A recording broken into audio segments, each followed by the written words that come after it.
Timnas Indonesia ketiban durian runtuh. Alhamdulillah 9 kabar baik menghampiri Timnas Indonesia hari ini. Jelang bergulirnya turnamen Piala Asia U20 2023, Sintayong tentunya tak ingin main-main dalam memanajemen anak asuhnya agar dapat meraih kemenangan di semua laga. Piala Asia U20 2023 Uzbekistan sendiri rencananya akan bergulir pada 1 hingga 18 Maret 2023. Menjelang turnamen ini, Hoki Caraka dan kolega ketiban beberapa kabar gembira. Antara lain dan tak perlu berlama-lama, kabar baik yang pertama, Timnas Indonesia U20 bakal diperkuat oleh pemain dari Liga Eropa. Iya, Ronaldo Kuateh menjadi satu-satunya pemain luar negeri yang bakal membela Timnas Indonesia di Piala Asia U20 2023. Penyerang berusia 18 tahun itu baru saja bergabung dengan klub kasta kedua Liga Turki atau TFF First League 2022-2023 Bodrumspor. Semoga dengan kehadiran Ronaldo Kuateh di Piala Asia U20 2023, Timnas Indonesia bisa meraih hasil terbaik dan Ronaldo bisa memberikan kontribusi yang baik untuk Timnas Indonesia. Kabar baik yang kedua, pelatih Timnas Indonesia Sintayong masih lebih diunggulkan ketimbang pelatih Irak U20 Emad Mohamed. Sintayong lebih diunggulkan karena pernah melatih Timnas Korea Selatan di Piala Dunia 2018 Rusia. Sedangkan Emad Mohamed di beberapa tahun terakhir ini karirnya mulai meredup di kancah internasional. Kabar baik yang ketiga, Timnas Putri Indonesia akhirnya menang melawan Arab Saudi di laga kedua FIFA Matchday Minggu 26 Februari 2023. Timnas Putri Indonesia menang tipis 1-0 atas Arab Saudi. Menit ke-18 Baik Amiatun kembali mencetak gol ke gawang Arab Saudi. Seperti pada laga beberapa hari lalu, gol tunggal ini menjadi penentu kemenangan Timnas Indonesia. Ini tentu prestasi luar biasa karena dengan kemenangan tersebut, ranking FIFA Timnas Indonesia Putri jelas melesat naik ke level yang lebih tinggi.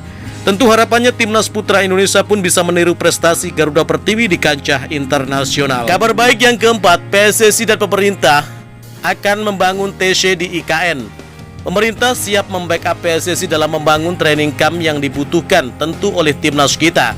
Ketua Umum PSSI Erick Thohir dalam jumpa pers di Istana Kepresidenan Jakarta Senin 20 Februari 2023. Bahkan Erick Thohir dan Presiden Jokowi serta Menpora telah mendatangi langsung dan menentukan lokasi tempat TC di IKN tersebut. Kabar baik yang kelima, para pemain Timnas Indonesia U20 tak kesulitan beradaptasi dengan cuaca dingin hingga mencapai 2 derajat Celcius di Uzbekistan. Bahkan kondisi lapangan yang kurang baik tak membuat semangat para pemain Timnas Indonesia surut.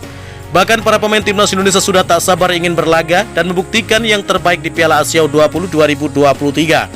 Kabar baik yang keenam, wonderkid Timnas Indonesia U20 yang juga berdarah Brazil yakni Hugo Samir berambisi untuk meraih hasil terbaik di Piala Asia U20 2023. Kami yakin bisa berbicara di Piala Asia U20 2023, ucap pemain berdarah Brazil tersebut. Sementara itu, sang ayah Jackson F. Tiago yang juga mantan pemain Timnas Indonesia memberikan pesan kepada sang anak agar bisa mengontrol emosi dan bermain konsentrasi serta mengikuti instruksi pelatih Sintayong. Jangan membuat onar di sana, fokus, konsentrasi dan ikuti saran Sintayong, ucap sang ayah.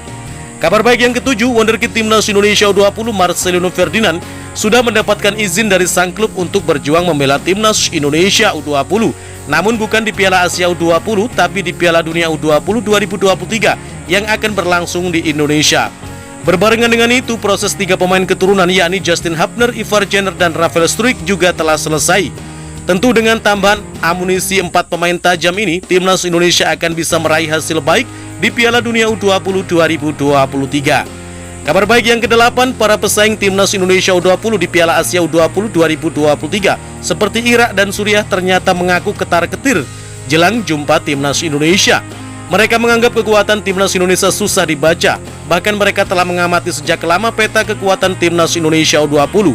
Harapannya sekarang semoga hal yang dikhawatirkan oleh para pelatih rival Timnas Indonesia benar adanya dan bukan hisapan jempol belaka. Dan kabar baik yang 9 atau yang terakhir, Timnas Indonesia Senior akan menjalani FIFA Matchday edisi Maret 2023. Saat ini PSSI terus menjalin komunikasi dengan negara di peringkat yang levelnya setara Curaçao. Semoga di FIFA Matchday 2023, Timnas Indonesia Senior bisa meraih hasil terbaik agar ranking FIFA Timnas Indonesia bisa naik lagi. Bagaimana menurut kalian? Jika suka dengan video ini, nantikan video kami selanjutnya dan salam olahraga.